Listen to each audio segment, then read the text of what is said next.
سلام به دوستان عزیز. در این ویدیو با یکی از موضوعات حساس و مهم در تاریخ معاصر یعنی اوپنهایمر و نقش او در توسعه بمب اتمی آشنا می‌شویم. اوپنهایمر فیزیکدان برجسته‌ای بود که در قرن 20 تحقیقات مهمی در زمینه هسته‌ای انجام داد و نقش بسیار مهمی در توسعه بمب اتمی داشت.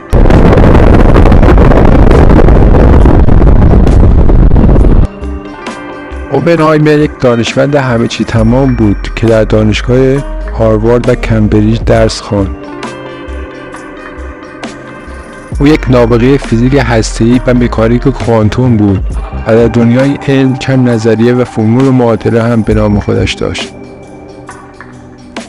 اوپنهایمر یک لقب هم داشت، پدر بمب اتمی. همین لقب احتمالاً اوپنهایمر رو به چالش برانگیزترین دانشمند جهان تبدیل کرده.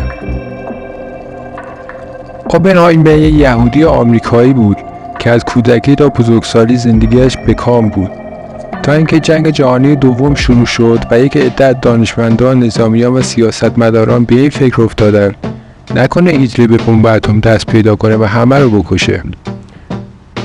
اون موقع فقط می‌دونسته از نظر علمی احتمال ساخت بمب اتمی وجود داره ولی هنوز کسی بمب اتمی ندیده بود. ولی هیتلر رو همه دیده بودن و نظرشون شیطان مجسم بود و اگر قدرت بیشتری پیدا می‌کرد کار همه تموم بود. این شد که از بعد حادثه نظامی آمریکایی که مدیر پروژه ساخت بمب اتمی مشهور به پروژه منهتن بود از اوپنهایمر دعوت به همکاری کرد.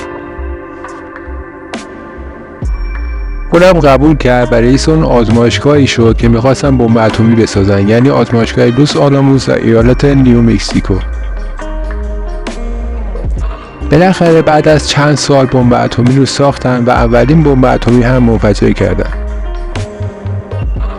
اولین بمب اتمی اونی بود که در مرکز اتمی لوس آلاموس منفجر شد. نامش گجت یا همون ابزار بود. قدرتش اندازه 22 کیلوتن TNT بود. اوپنهایمر موفق شد ولی کارش خیلی طول کشیده بود. کار جنگ تموم شده بود، هیتلر مرده بود و آلمان هم تسلیم شده بود. اینجا بود که خیلی‌ها گفتن بس بود، دیگه بمب اتمی لازم نیست. ولی یک نفر کاملا مخالف بود. اون یک نفر هری ترومن بود که رئیس جمهور آمریکا شده بود. ترومن میخواست بمب اتمی علیه ژاپن به کار ببرد که متحد آلمان هیتلری بود و همچنان تسلیم نمیشد.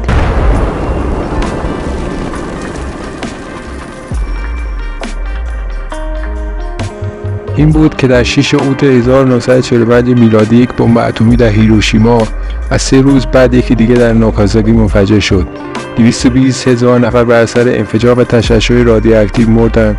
هزاران نفر بعدها و حتی در نسل‌های بعدی به عوارض ناشی از رادیواکتیو جان باختند و زندگی مصیبت‌باری را تجربه کردند. اون موقع آمریکایی‌ها خوشحال بودند و گمان می‌کردند چه نمایش قدرت شگفت‌انگیزی داشتند.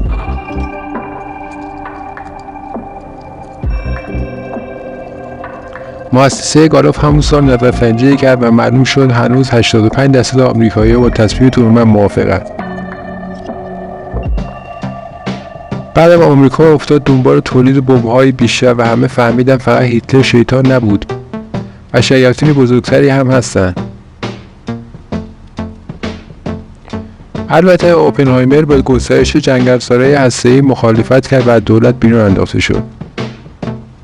ترومن از اون جور آدمایی بود که تا آخر عمرش از اینکه دستور کشتار اتمی در ژاپن رو داده بود پشیمون نبود و جمله مشهورش این که هیچگاه حتی یک دقیقه هم صرف پشیمانی نکنید، این کار اتلاف وقت است.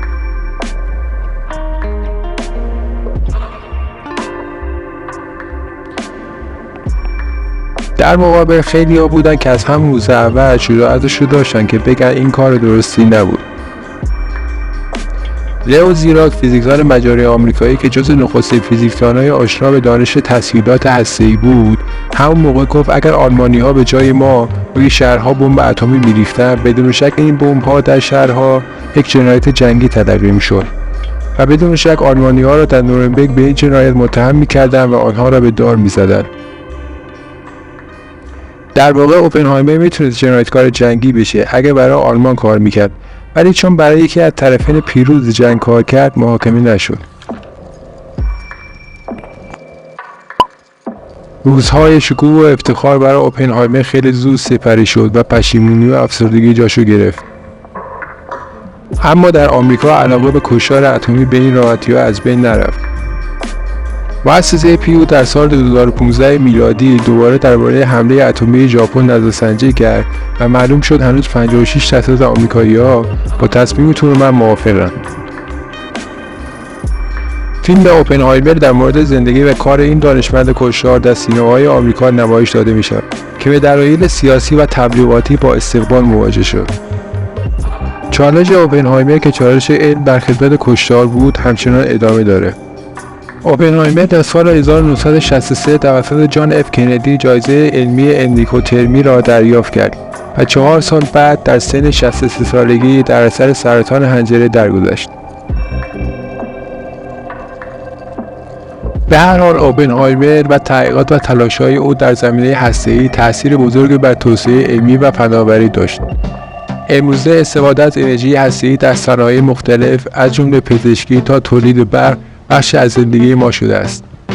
دوستان عزیز، در این ویدیو سعی کردیم به طور خلاصه به داستان اوپنهایمر و نقش وی در توسعه بمب اتمی پرداخته باشیم. همیشه بحث و بررسی درباره مسائل حساس و پیچیده مهم است و باید به دقت و بدون تعصب به آنها نگاه کنیم. امیدوارم این ویدیو برای شما مفید و آموزنده بوده باشه. و در کامنت ها برای ما بنویسید که در مورد چه شخصیت‌هایی دوست دارید بیشتر بدونید.